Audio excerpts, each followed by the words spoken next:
Thank you, Mr. President. I'm reminded of a Ronald Reagan quote that says, if you're explaining, you're losing. I'm assuming that a lot of those that got up here and explained today are probably going to vote no, and they've got to take that back to their constituents and explain why. But if you look at the state of our economy in Georgia and you compare it to what we've seen in Washington, if you look at what we're doing in Georgia, lowering taxes and lowering spending compared to what they're doing in Washington, I want to be on this side. I want to support this bill, and I'm going to just address a couple things. Number one, I heard that this is only for the largest companies and the super rich. Well, this legislation reduces taxes for all businesses. Georgia has 1.2 million small businesses, which makes up 99.7% of all businesses in this state.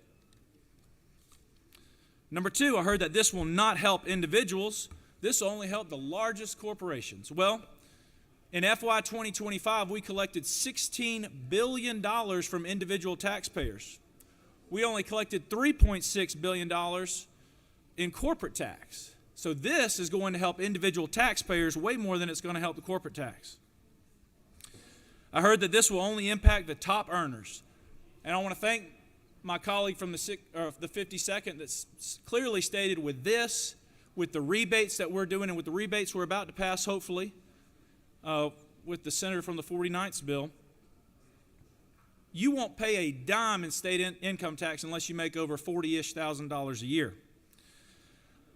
But I want to make something clear. 100% of the overall tax savings go to 100% of taxpayers. An individual with a $100,000 salary pays more taxes than an individual who makes $50,000, but a 20 basis point reduction will reduce the tax percentage of each individual equally.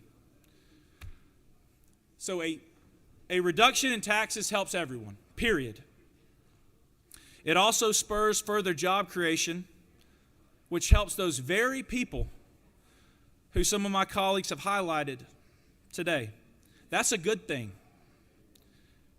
It's important that we continue to budget conservatively so that we can continue to provide opportunities like this tax cut, like the rebate that we're going to vote on here very soon. But we need to provide these for Georgians as well as uphold our fiscal responsibility of managing Georgia taxpayer dollars. And that's what we're doing. If you look at the proposed budget, it's $3 billion less than the amended budget that we just passed. And this right here will put $869 million back into the citizens of Georgia's pocket.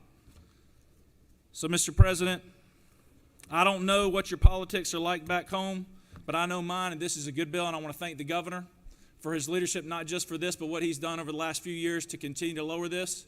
I'd love to see when we could get to 0%, and we're on our way with this. And with that, Mr. President, I'll yield the well.